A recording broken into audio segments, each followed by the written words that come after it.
सत्ता गेल्यानंतर जसं शोकगीत गातो, शोकगीत, तसं उद्धव ठाकरेंनी शोकगीतासारखी आपलं भाषण केलं.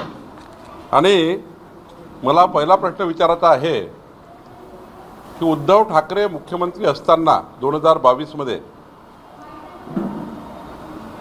मराठीची शक्ती कोणी केली? उद्धव ठाकरेंनी केली. हिंदीची शक्ती कोणी केली? म्हणजे मराठी भाषा आपली आहेत, हिंदीची शक्तीची राहिली पाहिजे, हिंदी सक्तीची करण्याचं काम उद्धव ठाकरेंनी केलं.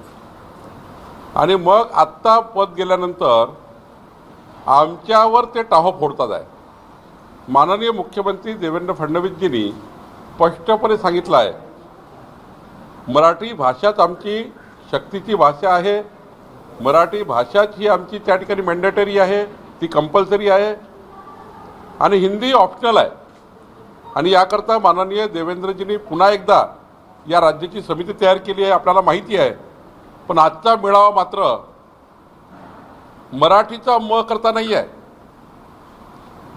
मराठी करता नाही आहे, तर महानगरपालिकेच्या सत्तेकरता आहे. आणि त्यामुळे मला असं वाटतं